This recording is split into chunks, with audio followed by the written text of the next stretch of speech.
Eu gosto desse hospital psiquiátrico aqui. Todo mundo me trata bem.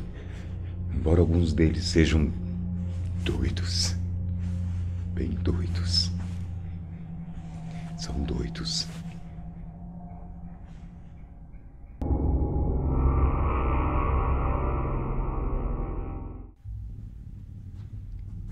Entrevista com o assassino. Ele não queria falar.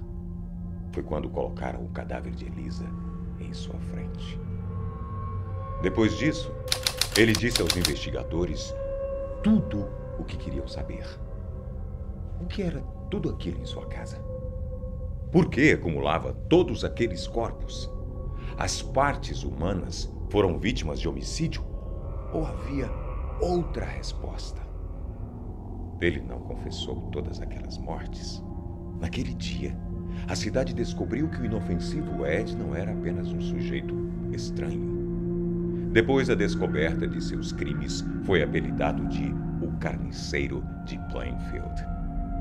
Quando questionado sobre sua mãe, ele disse: "Ela era superior a todas as outras. É isso que eu estou tentando dizer. Elas não merecem a vida. Estão melhor mortas, mas são bonitas. É por isso que enfeito minhas paredes com as suas faces.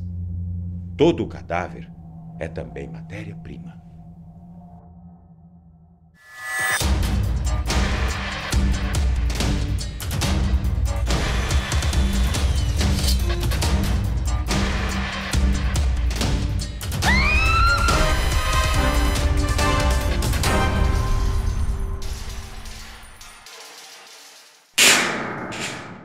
Escrito por Hal Wilson, baseado em uma história real. O Colecionador de Corpos. 17 de novembro de 1957. A polícia de Plainfield, no Wisconsin, investiga o desaparecimento de Lucia Warden, 59 anos. Ela havia desaparecido no dia anterior. As investigações preliminares deram à polícia um primeiro suspeito: Edward Theodore Gain, o último cliente, naquele dia, da loja de ferramentas em que Lúcia trabalhava.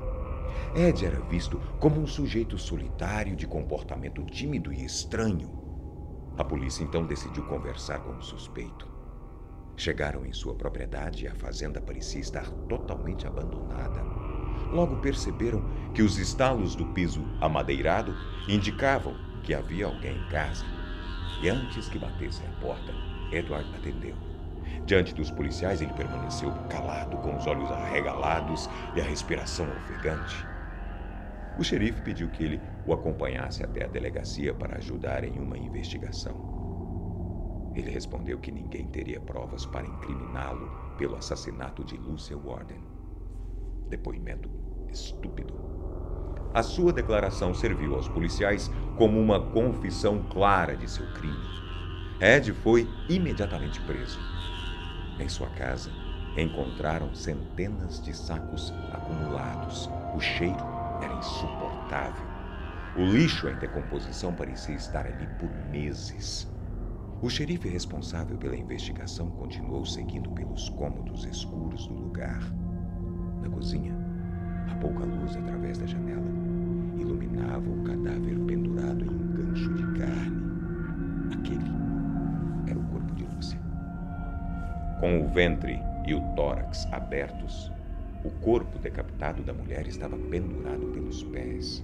Suas vísceras foram encontradas juntas com a cabeça, em um balde em cima da pia de louça suja. Seu coração, cortado ao meio, estava em um prato na mesa de jantar. Outras partes do corpo ferviam em uma imensa panela no fogão. –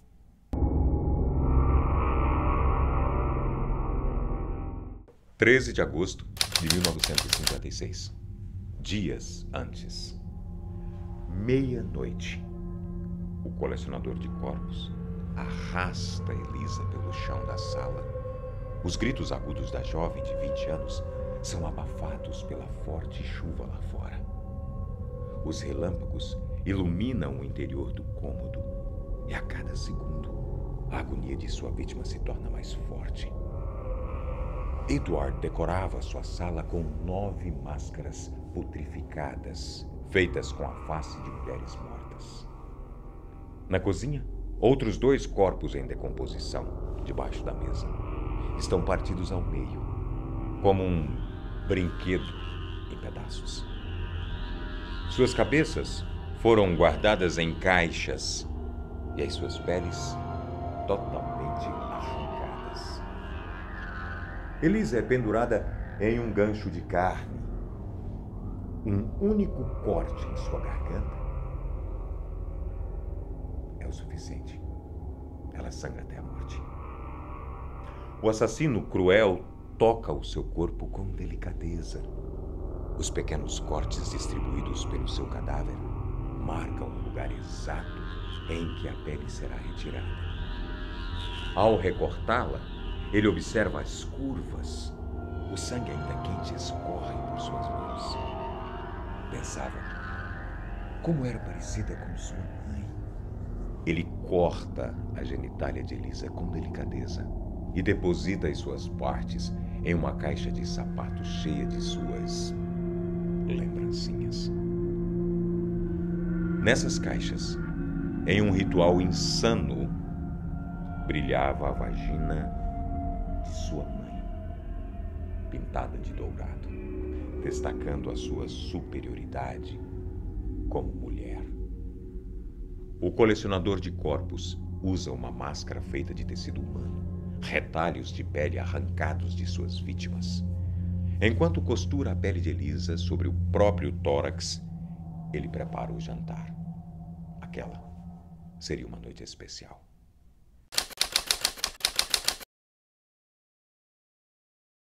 O assassino real. O serial killer que inspirou essa história é Edward Theodore Gain, um assassino cruel e engenhoso. Em sua casa foi encontrado poltronas, paletós, roupas íntimas e diversos objetos, todos feitos de partes humanas. No armário, uma cabeça pendurada em um cabide. Na cozinha, uma geladeira com órgãos humanos. Quem acreditava que o contato com as mulheres mortas não incomodaria a alma de sua mãe e não trairia a sua memória? Para ela, mulher boa era mulher morta. Muitos dos corpos encontrados em sua propriedade eram roubados. Ele os levava para casa, dessecava-os e guardava as suas partes como cabeças, órgãos sexuais, fígados, corações e intestinos.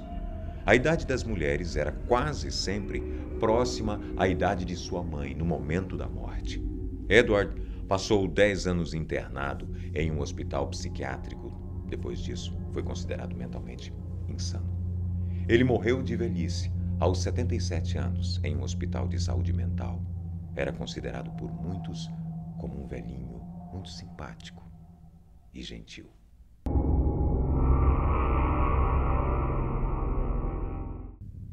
Quando o mal está próximo, você quase sempre se engana. Por isso, não se esqueça. Os psicopatas estão em todo lugar. Às vezes, ao seu lado. Às vezes, dentro de sua casa. Baseado em fatos reais.